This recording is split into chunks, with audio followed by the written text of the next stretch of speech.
नारायण नारायण। हरि शरणम हरि शरणम। आज हम आप लोगों को भागवत धर्म के बारे में बताएंगे। भागवत धर्म। तो भागवत धर्म को समझने से पहले ये जानना जरूरी है कि धर्म क्या है, अधर्म क्या है। तो सबसे पहले हम समझें कि धर्म क्या है।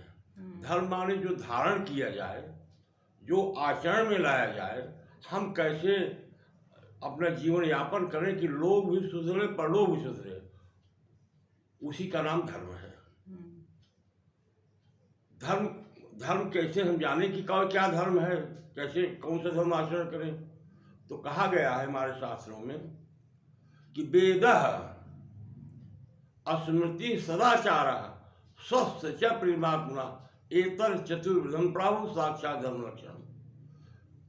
धर्म के लिए जो वेदों में कहा गया है उसका अनुसरण कीजिए। आप नहीं पढ़े लिखे, नहीं समझ सकते वेद। जो हमारे स्मृतियों में लिखा है, स्मृतियों में लिखा है उसके अनुसार चलिए। स्मृति में ढूंढने में न मिले।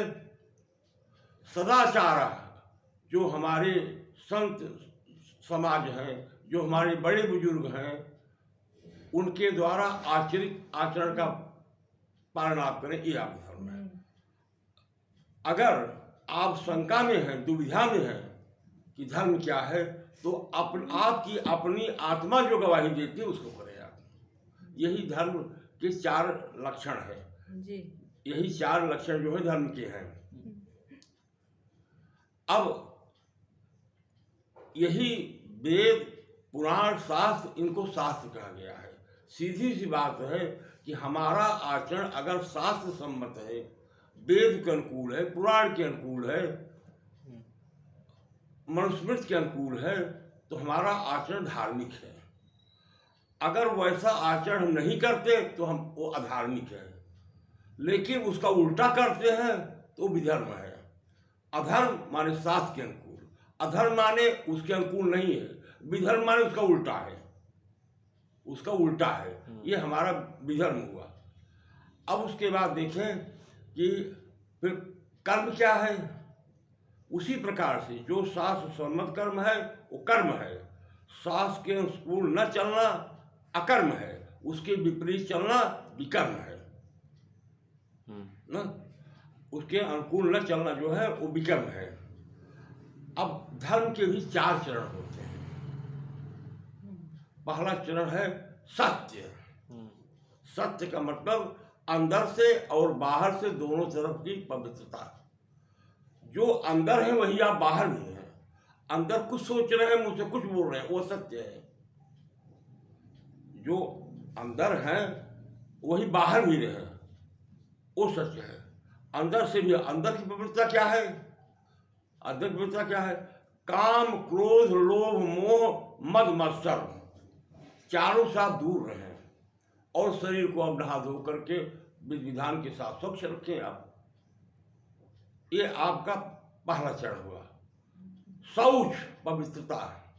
पवित्रता में भी वही बात है कि आप अंदर से भी पवित्र हो, बाहर से भी पवित्र हो। दिखावापन न हो कि अंदर से आप किसी को गाली बक रहे हैं, सामने उसकी प्रशंसा आप कर रहे हैं। दया, जीवों पर दया करें।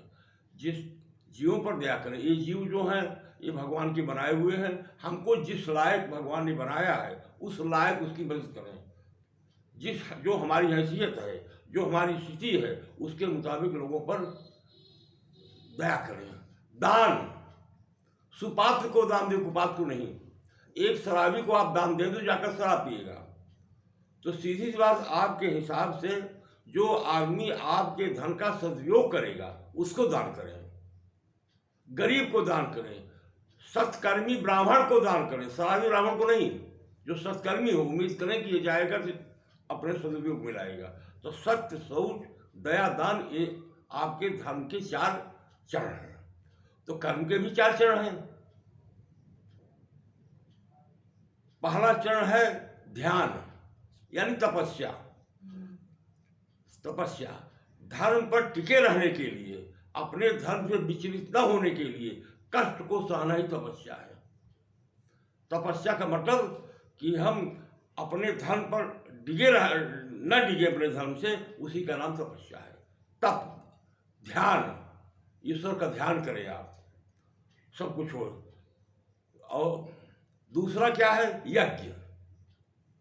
आपके पास भगवान ने पैसा दिया है, आप समर्थ हैं तो यज्ञों को करें।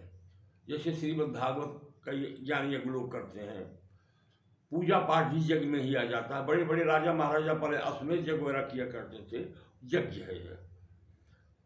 उसके बाद आपका है पूजन। पूजन, ईश्वर की पूजा की किसी रूप में। भगवान के 24 अवतार हैं, 23 अवतार हो चुके हैं, 1 अवतार बाकी है। जो आपको पसंद हो भगवान की आप पूजा करें। 9 प्रकार से उनकी पूजा होती है, जो प्रकार आपको अच्छा लगे। तंत्र मंत्र की कोई अवस्था नहीं, आप हृदय से भगवान को चाहते हैं। और सही पूजा तो है कि भगवान को आपने समर्पित कर दिया। समर्पण भाव ही सबसे बड़ी पूजा है। सरल कर दीजिए। एक तो है कि आस्था होती है लोगों की, आस्था सभी देवी देवताओं रखी है। अगर आप सनातनी हैं, आप हिंदू हैं, तो आस्था आपकी किसी भी देवी देवताओं के ऊपर हो सकती है, लेकिन भक्त आप उसी के बने जिसका होना चाहिए। 24 घंटे आप रहते हैं, लेकिन आप अपने लिए कुछ नहीं करते, सब दूसरे लिए करते हैं। आपको आधे घंटे निकाल करके, 1 घंटे निकाल, 10 मिनट निकाल करके ईश्वर को समय दीजिए जिसके आप अंश हैं। ये 4 आपके कर्म हुए। अब दूसरी चीज, धर्म जानने के लिए, अब धर्म जानने के लिए जैसा मैंने कहा कि भागवत धर्म किसे कहते हैं उसको हमको जानना चाहिए। तो भागवत का मतलब होता है भगवान की वाणी। तो भगवान ने जिसको धर्म बताया है वही वास्तविक धर्म है। क्यों? इसलिए भगवान ने न तो वेद के विरुद्ध कुछ कहा है कहीं पर, न अस्मृत के कुछ कहा है, न संतों की अवहेलना उन्होंने किया है। वेदों में, शास्त्रों में, सदाचार में, उनके कुल खानदान में जो परंपरा आई, जो कुछ था, उसी को भगवान ने आचरण किया। भगवान राम ने तो धर्म का आचरण नहीं किया, वो तो धर्म के प्रकृति ही है, धर्म के स्वरूप ही है। उनका एक एक कर्म, एक चाहे शुरू से आखिर तक उनका एक एक कर्म धर्मवत है। धर्म के लिए उन्होंने जिया, धर्म के लिए संसार में रहे, धर्म की स्थापना करके इस संसार से चले गए। तो भगवान राम जो है वो धर्म की मूर्ति हैं। अगर भगवान राम के आचरण को उतारें आप, तो न आपको वेद की जरूरत है, न आपको शास्त्र की जरूरत है, न अस्मृत पढ़ने की जरूरत है। उनके आचरण में आप लाएं। किसका आचरण आप आचरित नहीं कर सकते। इसलिए कृष्ण जो है मर्यादा पुरुषोत्तम नहीं है, बल्कि वो लीला पुरुषोत्तम है। उन्होंने जो कहा वो धर्म है, उन्होंने जो कहा वो धर्म है। तो भगवान के द्वारा 23 अवतारों में विभिन्न लोगों को धर्म का उपदेश दिया है। तो भगवान ने जिसको धर्म कहा, जो भगवान ने जिसको धर्म कहा, वही इसी का नाम भागवत धर्म है। भगवान जैसे भगवान ने समय समय पर जब वन में थे तो उन्होंने लक्ष्मण को धर्म का उपदेश दिया, उन्होंने बाल को धर्म का उपदेश किया। जब राज गद्दी पर बैठे तो हनुमान जी को, लक्ष्मण जी को धर्म का उपदेश दिया। इतना ही नहीं, अपने प्रजा को धर्म का उपदेश दिया। किसने गीता में धर्म का उपदेश दिया? तो भगवान की जो वाणी, भगवान की जो वाणी है, आपको बताती है कि आपको आचरण कैसा होना चाहिए। उसी का नाम धर्म है, उसी का नाम भागवत धर्म है। भागवत धर्म माने भगवान के द्वारा बताया गया धर्म। सीधी सी बात है, जो कुछ करें भगवान के लिए ही करें, भगवान को साक्षी देकर कहें, यही वास्तविक धर्म है। आप हमेशा सोचें कि भगवान जो कुछ मैं कर रहा हूँ, भगवान बैठे हैं, वो देख रहे हैं, उनसे चोरी कुछ नहीं है। गलत ही करें तो उनको साक्षी देकर करें, माफ कर देंगे। उनसे भी छल कपट करेंगे, आपको सजा मिलेगी। अब लोग कहते हैं कि अभी चर्चा में आता है कि वास्तव में मनुस्मृति जो है ये हमारा पहला संविधान है। लोक और परलोक दोनों सुधारती है। कुछ लोग आजकल कहते हैं कि संविधान बड़ा है कि मनुस्मृति बड़ी है। क्यों तुलना करते हैं? मनुस्मृति है, लोक परलोक दोनों को सुधारती है। अब जो आपका संविधान है ये केवल लोक के लिए, परलोक के लिए नहीं है। और स्मृति जो है, चाहे मनुस्मृति हो कोई स्मृति हो, उसमें न संशोधन हुआ है, न संशोधन को जायज है, न संशोधन किया जा सकता है। लेकिन आपका संविधान कई बार संशोधित हुआ, होता रहा है, भविष्य में कोई गारंटी नहीं संशोधन होगा कि नहीं। इसलिए दोनों की तुलना आपस में नहीं करनी चाहिए। तत्काल में आपकी समझ में कुछ ना आए, पूछने के लिए कि क्या धर्म है, हमारे जो धर्माचार्य हैं उनके द्वारा उपदेशित जो धर्म है उसी को आप स्वीकार कीजिए। जैसे हमारे 4 शंकराचार्य हैं, वो हमारे धर्मगुरु, वास्तविक धर्मगुरु हैं। जो हमारे शंकराचार्य कहते हैं वास्तव में वही धर्म है, धर्म का अनुकूल है, विपरीत नहीं है। अगर उनकी बात आपको नहीं जचती तो मान लीजिए कि आपको ज्ञान नहीं है, आपकी ज्ञान की कमी है। वो जो कहते हैं वो सही कहते हैं।